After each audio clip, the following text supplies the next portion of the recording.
कामगार पक्षाच्या वतीने डॉक्टर बाबासाहेब आंबेडकर जयंतीनिमित्त भीमगीतांच्या कार्यक्रमाचे आयोजन रविवारी करण्यात आले होते।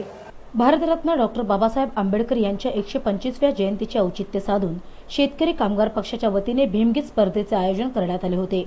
खांदा कॉलनी सेक्टर 8 येथील स्वर्गीय दिबा पाटील मैदानावर आयोजित करण्यात आलेल्या या स्पर्धकाला गायक स्पर्धकांनी भरभरून प्रतिसाद दिला।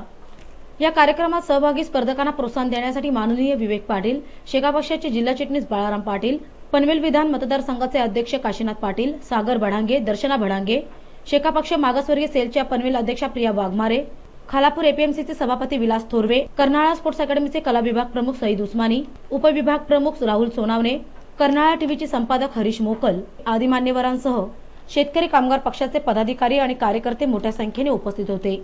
दरम्यान स्पर्धक कलाकारांनी आपली निवड सार्थ ठरवत आपल्या खड्या आवाजात डॉक्टर बाबासाहेब आंबेडकर यांच्या जीवनावरील गीते सादर करून रसिकांची मने जिंकली।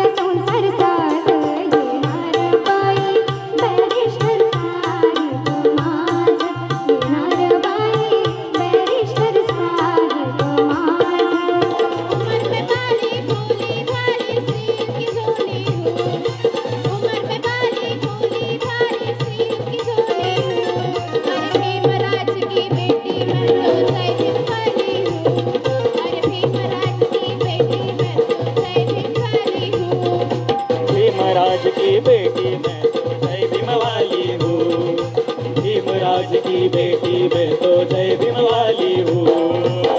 छाती ठोकर हे सांगू जगाला, छाती ठोकर हे सांगू जगाला, असा विद्वान होणार नाही।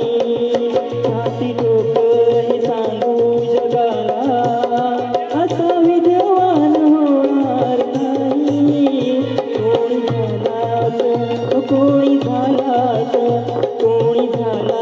विद्वान मोठा, बुद्ध भगवान होणार नाही। छाती ठोकर सांगू जगाला, असा विद्वान होणार नाही। कोणी झालाच विद्वान मोठा, बुद्ध भगवान होणार नाही। छाती ठोकर सांगू जगाला। या स्पर्धेच्या खुला गटात कन्हैया कुशवाह यांनी पहिला क्रमांक पटकावला तर नाना गडकरी यांनी दुसरा तर विनायक वाटवे यांनी तिसरा क्रमांक पटकावला। हमें गर्व है कि हम बाबा साहेब की औलाद है, हमें गर्व है कि हम बाबा साहेब की औलाद है। नहीं रुकेंगे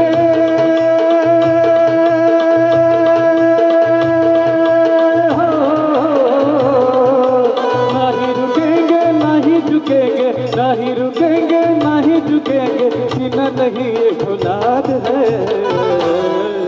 ना भाला ना बरची ना घाव पाहिजे, पण तुझ्या रक्तामधला भीमराव पाहिजे, तुझ्या रक्तामधला भीमराव पाहिजे, पण तुझ्या रक्तामधला भीमराव पाहिजे।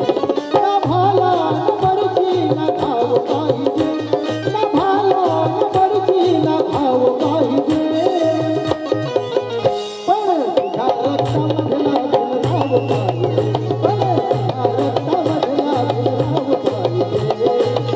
सकाळी गा रोज बिहारी गा रमाव वाटत, बुद्ध चरणी ग भीम चरणी ग नमाव वाटत, बुद्ध चरणी ग भीम चरणी ग नमाव वाटत। तर लहान गटात प्रतीक पवार प्रथम, सोनाली सोनावणे द्वितीय व निलेश गायकवाड तिसरा आला। विजेते आणि उपविजेत्यांचा मान्यवरांच्या हस्ते सत्कार करण्यात आला। दरम्यान रसायनीच्या स्वप्नील रसाळ या कलाकाराने डॉक्टर बाबासाहेब आंबेडकरांच्या भूमिकेच्या माध्यमातून त्यांनी उत्कृष्ट भाषण केले।